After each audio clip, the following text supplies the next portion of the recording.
तो first step से यहाँ देखो किसना जब समझाए सब यहाँ दिखना है। तो अब आप अपनी भाषा में भी लिख सकते हो इसको, लेकिन हमें बोलना क्या है कि हमें पता चल गया इसके फर्स्ट स्टेप से मतलब कौन से स्टेप से, स्लो स्टेप से, रेट डिटरमाइनिंग स्टेप। जरूरी नहीं कि आप फर्स्ट स्टेप लिखो, आप ऐसे लिख सकते हो from slow step, from rate determining step. हमारे में स्लो रेट डिटरमाइनिंग स्टेप अभी कौन सा था, फर्स्ट स्टेप, फर्स्ट ही था। आप अपनी भाषा में देखिए चीज, आप 50 बुक्स पढ़ोगे, 50 बुक्स में ये भाषा 50 तरीके से लिखी आएगी, लेकिन बोलेगा वो वही। कोई कहेगा खाना खा लो, कोई कहेगा खाना खा लीजिए, कोई कहेगा खाना खाओ, लेकिन खाना खाना ही है। इसी प्रकार बोलना यही है अपनी भाषा में। आप ऐसे बोल दो from slow step of the reaction it is very much clear that the reactivity of reaction depends only 3 degree halo alkane 1 molecule. 3 degree halo alkane, यहाँ कितना मॉलिक्यूल है, 1, that's why it is called SN1 reaction. समझ में आ रहा है, उसका रटना नहीं है। आप हमारी भाषा लिखो चाहे अपनी लिखो, लेकिन बोलना ही है। हमने बोला ना कि बोलना वही है। किसी को आने के लिए बोलना है, 50 भाषा में बोल सकते हो, लेकिन बोलना वही है। तो यही बोलना है from first step it is very much clear that, ये पंचलाइन थी कि the reactivity of the reaction depends upon the concentration. इसके कंसंट्रेशन पे डिपेंड करेगी। ओनली 1 मॉलिक्यूल, एक मॉलिक्यूल पे है इसीलिए 1 पावर लगाई है। 2 मॉलिक्यूल पे होती तो 2। न्यूक्लियोफिलिक सब्स्टिट्यूशन हमें दिख ही रहा है, हो रहा है, बन जाएगा। ठीक है ना, यहाँ तक। अब इसको आगे लिखना है हमें, ठीक है, इसी के आगे इसको ये स्टेप हमने इसीलिए नहीं मिटाया कि आपको समझा सके। ठीक है, तो देखो हम यहाँ पर लिखेंगे अब ना क्या, तो जो रिएक्शन की रेट है, रेट ऑफ रिएक्शन है, वो सिर्फ किस पे डिपेंड कर रही है, उस पे।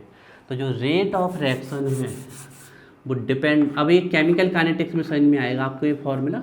रेट प्रोपोर्शनैलिटी का साइन होता है, उसको हटाते तो के आता है। तो जो रेट ऑफ रिएक्शन है वो सिर्फ किस पे डिपेंड कर रही है, इस पे डिपेंड कर रही है। तो इसको हम डायरेक्ट शॉर्ट में लिख दें, कितने आर हैं, 3। तो 3 आर को हम ऐसा लिख दें R3। यहाँ से क्या बचा, C, यहाँ से क्या है X, E। तो हमें साफ साफ दिख रहा है फर्स्ट स्टेप से हमने रेट निकाली, और रेट कितने पे डिपेंड कर रही है, एक मॉलिक्यूल पे, एक मॉलिक्यूल पे डिपेंड कर रही है, इसलिए इसको हम क्या बोलते हैं, SN1 रिएक्शन। जे है, जे फॉर्मूला लिखना बहुत ज़रूरी है। अब देखो हम इस रिएक्शन की लिखेंगे मॉलिक्यूलरिटी। मॉलिक्यूलरिटी इसका मतलब ये होता है कितने मॉलिक्यूल पे डिपेंड कर रही है। मॉलिक्यूलरिटी कितने मॉलिक्यूल पे डिपेंड कर रही है, 1। और जितने मॉलिक्यूल पे रिएक्शन की रेट डिपेंड करेगी उतनी ही क्या निकलेगी उसकी ऑर्डर भी कितनी है इसकी, 1। क्यों 1 आ रही है, समझ में आ रहा है, क्योंकि कितने मॉलिक्यूल पे डिपेंड कर रही है, एक मॉलिक्यूल पे डिपेंड कर रही है, तो मॉलिक्यूलरिटी कितनी आई, 1। 2 पे डिपेंड करती तो 2, 3 पे डिपेंड करती हो 3, और जितने पे डिपेंड करती है उतनी ही क्या आती है, ऑर्डर आती है, ये भी 1। इसीलिए इसको हम कौन सी रिएक्शन बोलते हैं, SN1 रिएक्शन। समझ में आया यहाँ तक, क्लियर है आपको। ये फॉर्मूला लिखना बहुत ज़रूरी है, नोट करिए।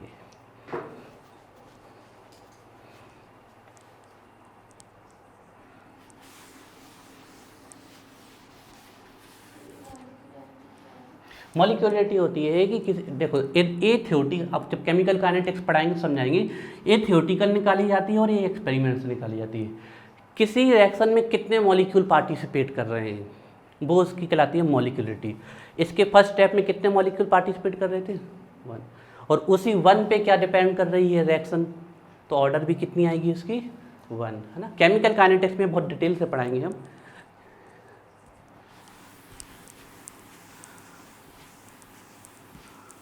ठीक है, जे अभी हमने यहाँ तक SN1 रिएक्शन क्या होती है वो लिखा है यहाँ तक, अभी SN2 चालू नहीं हुई। अब हमें लिखनी है कंडीशंस, कौन कौन सी कंडीशंस है जिसमें SN1 रिएक्शन होगी। तो हमें एक कंडीशन तो पहले से पता हो गई, कि 3 डिग्री सबसे तेज़ी से देगा, उससे कम 2 डिग्री, उससे कम 1 डिग्री, जबकि SN2 में जस्ट उल्टा हो जाएगा 1 2 3 का। तो अब हमें लिखने हैं डिसाइडिंग फैक्टर्स, ऐसे फैक्टर्स जो किसको सपोर्ट करेंगे, SN1 रिएक्शन को। फिर डिसाइडिंग फैक्टर्स हम किसके लिखे, फिर हम SN2 रिएक्शन पढ़ेंगे, उसके लिए भी डिसाइडिंग फैक्टर्स लिखेंगे, है ना। तो अब हम लिखेंगे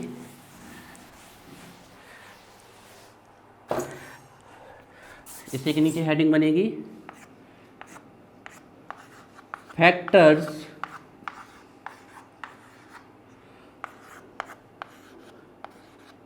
फेवर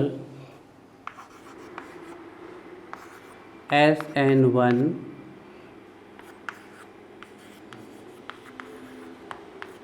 रिएक्शन, ऐसे फैक्टर जो SN1 रिएक्शन। देखो क्लास 12th पे स्पीड बहुत तेज़ी से आनी चाहिए, लिखना आना चाहिए बहुत तेज़ी।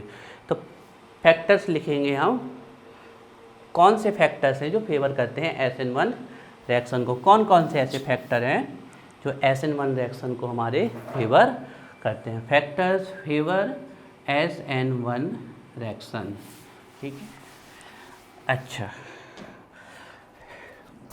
तो इसमें ध्यान रखना है सबसे पहले, जो SN1 रिएक्शन होती है वो डायरेक्टली प्रोपोर्शनल होती है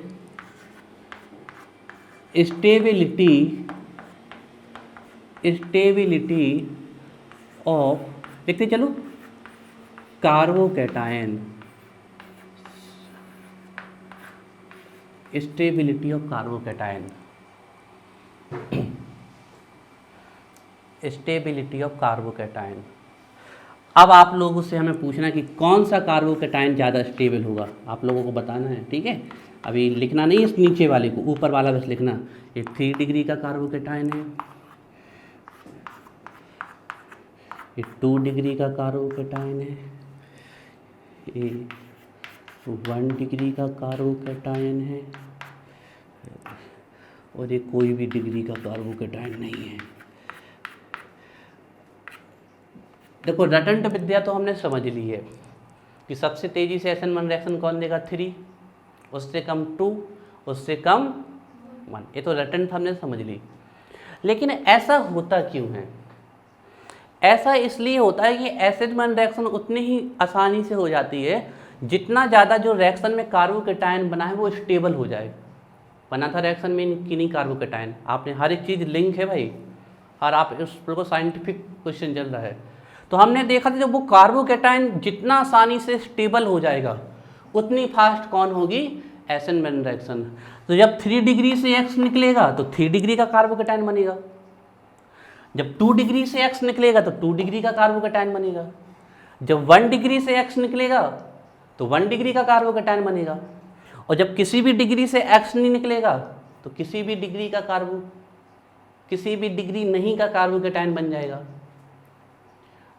अब 3 से निकल गया, 2 से निकल गया, 1 से और कोई नहीं से निकल गया, तो जिसका कार्बोकैटायन सबसे ज़्यादा स्टेबल हो जाएगा वो सबसे आसानी से कौन सी रिएक्शन दे देगा, SN1। और रटंत विद्या में हमें पता है कि सबसे ज़्यादा कौन होने वाला है, 3, उससे कम 2, उससे कम 1, और एग्जाम में लिखना है। लेकिन अब हम समझने वाली बात, कोई पूछ ले बताओ ऐसा क्यों, तुमने कह दिया कि 3 डिग्री का सबसे आसानी से देगा, तो इसका मतलब है 3 डिग्री का कार्बोकैटायन सबसे ज़्यादा स्टेबल, तो बताओ। तो केमिस्ट्री में एक बात ध्यान रखना, ठीक है, आज केमिस्ट्री का तुम्हें एक रूल बताते हैं। केमिस्ट्री का पहला रूल ये है, जितना कम चार्ज, चाहे पॉजिटिव हो चाहे नेगेटिव हो, जितना कम चार्ज होगा वो चीज़ उतनी ज़्यादा स्टेबल हो जाएगी। चार्ज की चीज़ें तो केमिस्ट्री में भड़बड़ाती हैं रिएक्ट करने के लिए बहुत तेज़ी से, तो जितना चार्ज घटता जाएगा, कम होता जाएगा, उतना वो स्टेबल होता जाएगा। अब ये पीछे क्या लगे हैं, 3 R ग्रुप लगे हैं, और R ग्रुप क्या करते हैं, इलेक्ट्रॉनों को डोनेट करते हैं। ध्यान रखना, R ग्रुप, R मतलब CH3C2H5 ये वाले ग्रुप हमेशा इलेक्ट्रॉन को क्या करते हैं, डोनेट। तो यहाँ कितने ग्रुप इलेक्ट्रॉन को डोनेट करने वाले, 1 2 3, समझना। यहाँ कितने हैं, 2, यहाँ कितना है, और यहाँ एक भी नहीं। अब ये बताओ ये क्या डोनेट कर रहा है? इलेक्ट्रॉन। इलेक्ट्रॉन मतलब कौन सा चार्ज? जब नेगेटिव चार्ज इस साइड जा रहा है और इस साइड कौन सा चार्ज है, तो ये नेगेटिव पॉजिटिव को क्या करेगा? खत्म करेगा, खत्म। तो हमें पता चल रहा है कि 3 डिग्री का कार्बोकैटायन इसलिए सबसे ज़्यादा स्टेबल हो जाएगा क्योंकि 3 डिग्री के कार्बोकैटायन में पीछे कितने आर लगे हैं, और ये 3 आर मिलके कार्बन पे जो पॉजिटिव चार्ज है उसको क्या कर देंगे? कम। और चार्ज जितना कम होता जाएगा वो उतना ज़्यादा क्या होता जाएगा? स्टेबल होता जाएगा। फिर से समझा रहे हैं, 3 डिग्री का एल्किल हैलाइड 3 डिग्री का कार्बोकैटायन बनाएगा, और जो कार्बोकैटायन जितना ज़्यादा स्टेबल हो जाएगा वो उतनी आसानी से SN1 रिएक्शन दे देगा। रटंत विद्या में हमें पता चलेगा वो 3 का होने वाला है। अब कोई पूछ ले 3 का क्यों हो रहा है, तो हमारा आंसर होगा 3 डिग्री का जब एल्किल हैलाइड अपना X निकाल देता है, जो 3 डिग्री का कार्बोकैटायन बनता है उस पर जो पॉजिटिव चार्ज होता है उस पॉजिटिव चार्ज को कम करने के लिए इसमें 3 R ग्रुप है, जबकि 2 डिग्री के में 2 है, 1 डिग्री के में 1 है और इसमें कोई भी नहीं है। अब कोई यहाँ से स्पीसीज न्यूक्लियोफाइल अटैक करने के लिए आ जाएगा यहाँ से, तो वो देखेगा सबसे ज़्यादा स्टेबल कौन है? ए, क्योंकि इसके पॉजिटिव चार्ज को कौन ख़त्म कर रहा? पीछे के 3 आर ग्रुप। तो सबसे ज़्यादा स्टेबल कौन सा कार्बोकैटायन होगा? 3 डिग्री का। इसलिए SN1 रिएक्शन सबसे ज़्यादा कौन डिग्री का हेलो एल्केन देगा? 3 डिग्री का। तो स्टेबिलिटी ऑफ कार्बोकैटायन पे डिपेंड करती है। तो हमारी स्टेबिलिटी का ऑर्डर क्या होगा, ध्यान से देखना है। 3 डिग्री का कार्बोकैटायन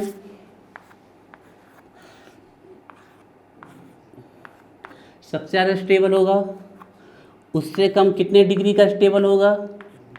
2 डिग्री का कार्बोकैटायन, उससे कम कितने डिग्री का कार्बोकैटायन होगा? 1 डिग्री का, और उससे कम 0 डिग्री का। 0 डिग्री का कार्बोकैटायन हम ऐसे लिख देते हैं मैथिल ग्रुप बना के। तो अब यहीं से 3 डिग्री का कार्बोकैटायन सबसे ज़्यादा स्टेबल है, तो 3 डिग्री का हेलो एल्केन कौन सी रिएक्शन देगा? SN1। उससे कम 2 डिग्री का है, तो कितने डिग्री का हेलो एल्केन बनाएंगे हम? 2 डिग्री का। उससे कम किसका है? 1 डिग्री का, तो कितने डिग्री का हेलो एल्केन बनाएंगे हम? 1 डिग्री का। और सबसे कम कितने डिग्री का है आपका? मैथिल वाला। तो अब कितने वाला बनाएंगे हम? मैथिल वाला कार्बोकैटायन, मैथिल वाला हेलो एल्केन बनाएगा।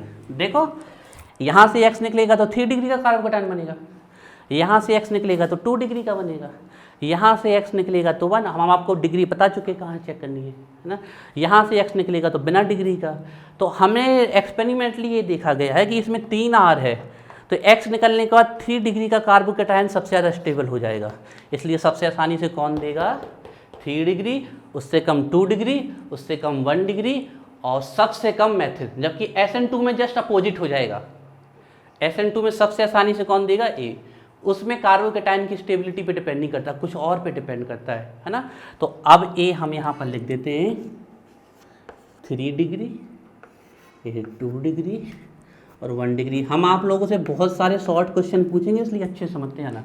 ये पहला डिसाइडिंग फैक्टर था, नोट कर लीजिए, सबसे इंपॉर्टेंट है। और रटंत विद्या में हम आपको बता चुके हैं 3 2 1, और ये यहाँ पर पॉजिटिव चार्ज लगाना है।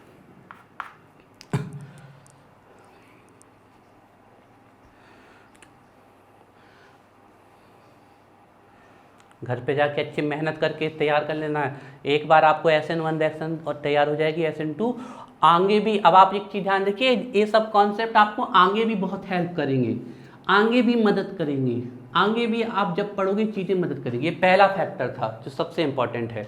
अब दूसरा फैक्टर देखते हैं, तीसरा, फिर SN2 चालू करते हैं।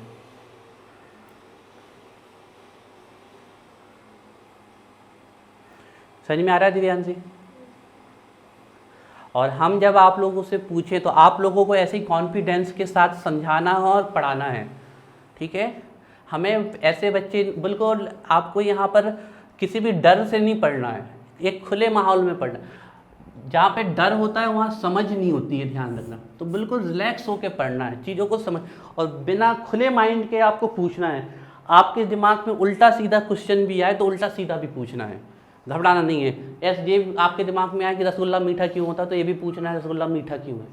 कोई भी क्वेश्चन आए आपको समझ में आए कि सर ये आर क्यों लिखा, आर कैसे आया, आर सब पूछो। ये बड़ा का साइन क्यों, छोटा का, कुछ भी नहीं बनता, तुम्हें पॉजिटिव साइन नहीं पता वो भी पूछो। हमारे कहने का मतलब है कि जो भी नहीं बनता वो पूछना है। इसका रीज़न ये है कि पूछ लोगे तो भविष्य में वो चीज़ परेशान नहीं करेगी, और नहीं पूछोगे तो वो दिमाग में फंसा रहेगा और ज़िंदगी भर परेशान करेगा।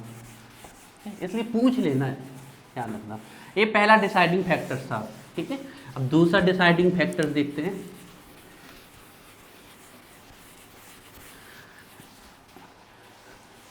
दूसरा डिसाइडिंग फैक्टर्स, आप ही जब बुक्स वगैरह में ढूंढोगे ना, तो बुक्स वगैरह तक में आपको ये तो मिल जाएगा, लेकिन आगे वाले जो पॉइंट हैं जब 5-10 बुक्स पढ़ोगे तब जाके वो पॉइंट कलेक्ट होते हैं, वहाँ भी नहीं मिलेंगे आपको। बहुत फेवरेट पॉइंट है, ये सब कलेक्ट किए गए हैं जो नीट IIT JEE में क्वेश्चन आए हुए हैं। तो ये बहुत बेहतरीन आपके पास SN1 और SN2 का इतना बेहतरीन कॉन्सेप्ट आपकी कॉपी में लिखने जा रहा है, जिसे आप 10 बुक में लेके पढ़ोगे तब जाके बुक कवर आना है। इसलिए नोट्स बहुत इंपॉर्टेंट होते हैं। तो वो काम हमने कर लिया आप लोगों के लिए, सब जगह से पूरा ज्ञान बटोर के हम आप लोगों को दे रहे हैं। अब आप लोगों को सिर्फ एक मेहनत करनी है, उसको जाके पढ़ लेना है। आप लोग जाके मार्केट में जितनी बुक्स हैं उसको ले लीजिएगा, और फिर SN2 SN1 और SN2 रिएक्शन पढ़ना। एक बुक्स में, 2 बुक्स में, 3 बुक्स में, 5 बुक्स में भी पढ़ोगे तब जाके तुम्हें इतना मटेरियल नहीं मिलेगा जो हम आपको दे रहे हैं। तो बहुत अच्छे से पढ़ना है। हमारा काम है आपको बेस्ट से बेस्ट मटेरियल देना, आपका काम है उसको पढ़ना अच्छे से, ठीक है। ये पहला फैक्टर था। दूसरा फैक्टर लिखिए, दूसरा फैक्टर है पोलर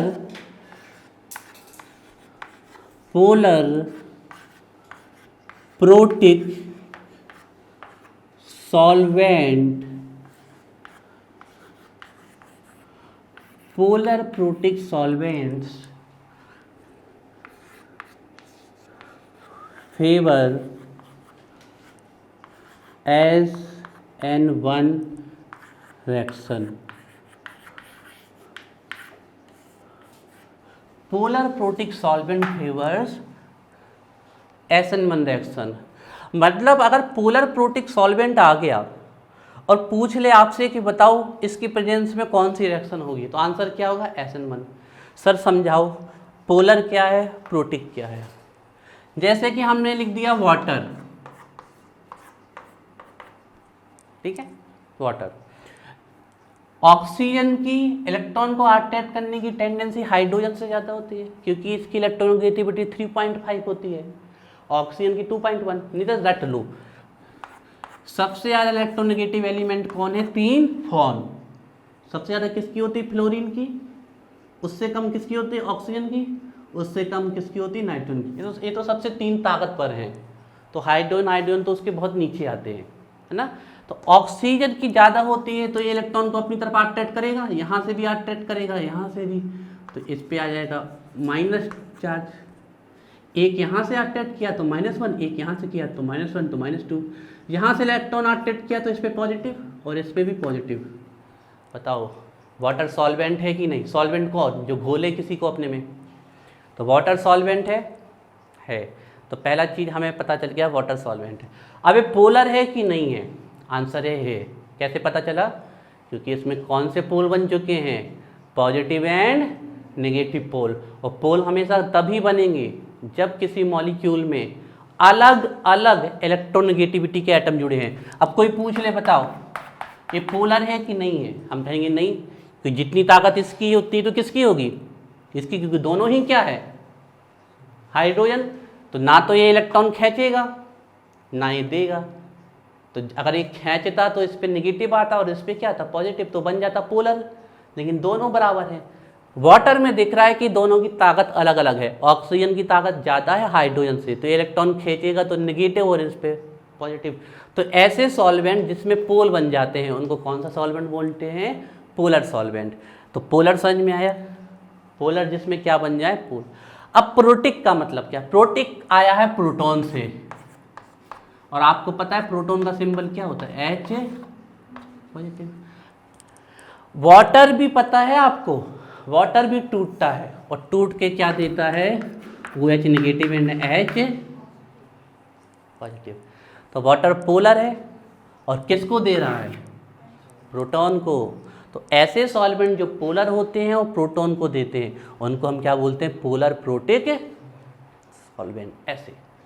और अगर ऐसे सॉल्वेंट आ गए तो कौन सी रिएक्शन होगी, ऐसे में। अब सर हम कैसे समझे, तो तुम लोगों को सीधे लिखवा दे रहे हैं ना, सीधे आपको रट लेना है। सबसे पहले पोलर प्रोटिक सॉल्वेंट में हमें किसका एग्जाम्पल याद रखना है, H2 का।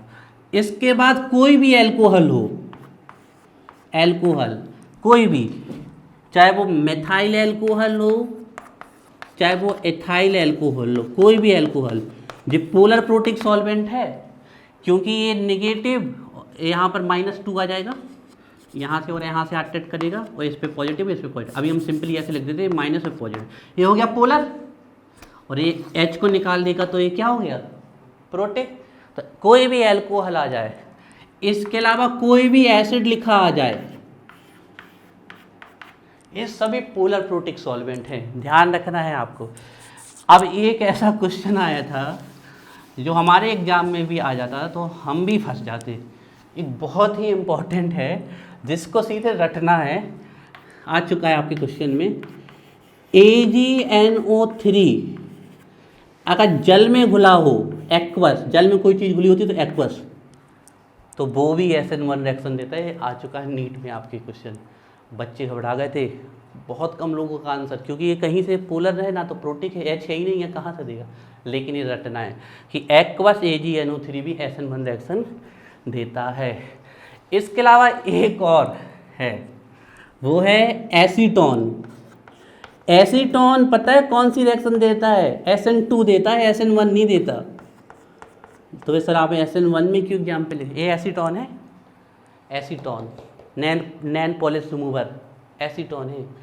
अब ये हमने गलत उदाहरण लिख दिया ये, क्योंकि एसीटोन तो रिएक्शन देता है SN2, और सभी बच्चे SN2 पे ही एसीटोन का नाम लिख के आएंगे, सही भी है। तो एसीटोन हमेशा SN2 रिएक्शन देता है, लेकिन SN1 नहीं देता है। लेकिन अगर एसीटोन के साथ वाटर लिखा आ जाए, एसीटोन प्लस वाटर आ जाए, ये भी क्वेश्चन पूछा गया है, तो वो कौन सी रिएक्शन देगा, SN1। ध्यान रखना हमारी बात को, बाद में मत कहना एसीटोन सिर्फ लिखा आएगा अकेला, तो वो कौन सी रिएक्शन देगा, SN2। लेकिन एसीटोन प्लस वाटर लिखा आ गया तो वो कौन सी रिएक्शन देगा। जी 5 सॉल्वेंट याद कर लो आप, बड़े से बड़े एग्जाम में आपको सफलता मिलेगी, ठीक है जी। आपको याद रखनी, ETC इसलिए लिख देते हैं कि इसमें आप CH3 भी लगा सकते हो, C2H5 भी लगा सकते हो, ठीक है, ये हो गया। अब एक क्वेश्चन पूछेंगे, तो पोलर प्रोटिक सॉल्वेंट कौन सी रिएक्शन देते हैं, समझ में आ गया ना, कौन सी, SN1, ध्यान रखना। अब एक क्वेश्चन पूछेंगे हम आयुष्का से,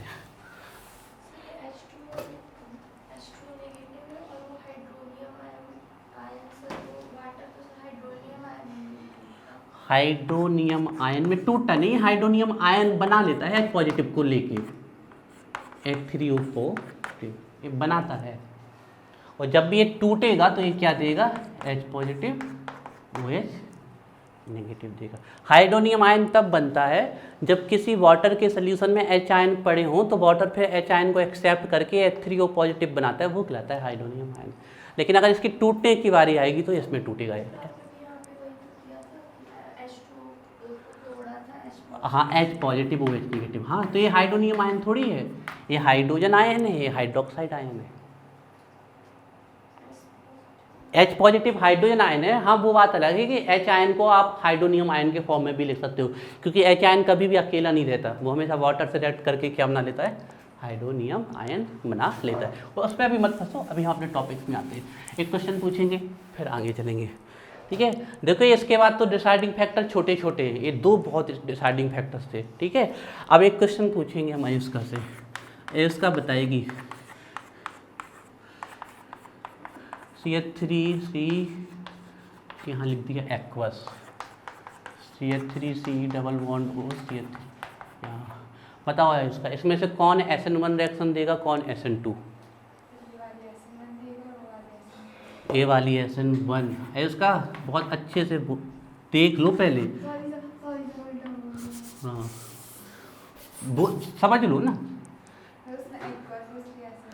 हाँ, ये एसिड। अब इसमें हमने वाटर लिखा नहीं दिखाया, वाटर छुपा है, एसीटोन प्लस वाटर।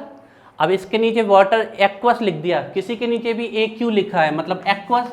एक्वस मतलब क्या, वो किस में घुला हुआ है, पानी में घुला हुआ है।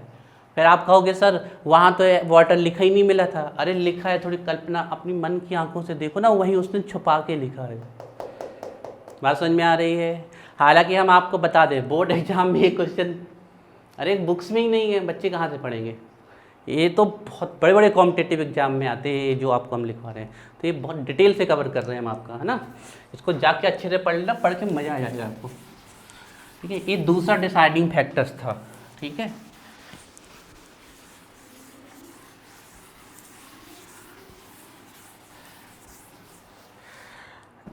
तीसरा डिसाइडिंग फैक्टर है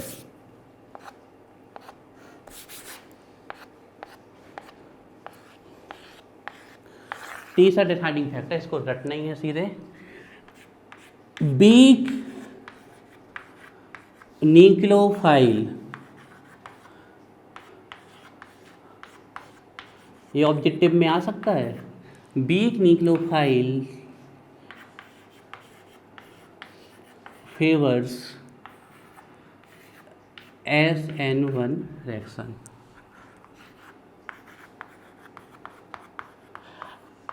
अब वीक का मतलब है क्या, यहाँ समझना है। वीक कमजोर, देखो ये हमारा था हेलो एल्कीन, ठीक है। ये RX, यहाँ न्यूक्लियोफाइल अटैक करेगा, इस वाले X को निकालेगा और खुद आके अटैच हो जाएगा। अब ये जो न्यूक्लियोफाइल आ रहा है, मान लो यहाँ पर एक न्यूक्लियोफाइल आया A और एक आया B, पक्का है ये दोनों न्यूक्लियोफाइल जो है वो इससे तो ताकतवर होंगे, तब तो इसको निकालेंगे, खुद जुड़ेंगे। लेकिन हमने आपस में कह दिया कि ये ज़्यादा ताकतवर है और ये कम ताकतवर है, तो यहाँ तो इन दोनों में कंपेयर कर लेते हैं, कौन सा हो गया B। तो अगर कभी न्यूक्लियोफाइल दिए गए हैं तो उनमें से जो थोड़ा कमज़ोर वाला न्यूक्लियोफाइल होगा वो आसानी से कौन सी रिएक्शन देता है, आपका SN1 रिएक्शन। बात समझ में आ रही है हम क्या कह रहे हैं। इससे तो ताकतवर ही होगा ये, तब तो इसको निकालेगा, लेकिन जो और उसके साथ रखे हैं उसमें से वो कैसा होगा, वीक होगा। तो जो अब आप कहोगे सर हम कैसे देख के बता दें, देख के नहीं, ये सब एक्सपेरिमेंटली बताया जाएगा या फिर आपको इस एक्सपेरिमेंट के डेटा को रटना पड़ेगा तब। अभी तक ऐसा कोई क्वेश्चन नहीं कि न्यूक्लियोफाइल की कोई सीरीज नहीं दी गई कि आप बताओ, सीधे क्वेश्चन आया है ट्रू फॉल्स में, weak nucleophile favour SN1 reaction, true और फॉल्स, या फिर उल्टा लिख देंगे weak nucleophile does not favours SN1 reaction, तो हमारा होगा गलत, favours. Weak nucleophile favours SN1, ये आया है स्टेटमेंट में, ठीक है। ये थर्ड। और फोर्थ नंबर का डिसाइडिंग फैक्टर जो सब जगह कॉमन है, सब जगह, good leaving group. Leaving group good जानते हो ना, सबसे आसानी से कौन सा है, आयोडीन। तो गुड लिव, ये चौथा पॉइंट तो उसमें भी लिखना है, good leaving group SN1 reaction भी देता है और SN2। ये ऑब्जेक्टिव में कभी नहीं पूछा जाएगा। गुड लिविंग ग्रुप जितनी आसानी से वो निकल जाएगा उतनी आसानी से तो आके क्या जोड़ेगा, न्यूक्लियोफाइल। हमने कहा ये जितनी आसानी से निकल जाएगा उतनी आसानी से आके क्या जुड़ जाएगा, न्यूक्लियोफाइल। तो गुड लिविंग ग्रुप SN1 को भी फेवर करते हैं, SN2 को भी फेवर करते हैं। गुड लिविंग ग्रुप, ये पॉइंट उसमें भी लिखेंगे हम, ये पॉइंट बिल्कुल सेम रहेगा आपके SN2 में, बिल्कुल कॉपी पेस्ट, क्योंकि गुड लिविंग ग्रुप SN1 भी देता है SN2 भी देता है। Good leaving group favours SN1 reaction. अब आने दो मैदान में जिसको आना है, SN1 रिएक्शन के क्वेश्चन लेके आपके पास, आप जाके बुक्स देखो, गाइड देखो, SN1 रिएक्शन से रिलेटेड जितने भी टॉपिक्स हैं वो आपके सामने आ चुके हैं। अभी एक्सरसाइज हम कराएंगे लास्ट में, लेकिन SN1 रिएक्शन का पूरा मटेरियल आपके सामने आ चुका है। इसको अब आपका ख़त्म है SN1। अब हम आने वाले SN, जितना SN1 में पढ़ा है इतना ही पढ़ना है SN2 में पढ़ना है हमें, ठीक है। उसको हम पढ़ते हैं, अभी 8-10 मिनट हैं, बहुत अच्छे से पढ़ के आना है, क्योंकि कल छोटे छोटे से क्वेश्चन पूछेंगे हम आपसे, हम आपको घुमा घुमा के फंसाएंगे। हालांकि आपके में वो क्वेश्चंस नहीं आएंगे, आपके में तो सीधे मैकेनिज्म आती है। अब देखो बहुत बड़ा टॉपिक हो रहा है,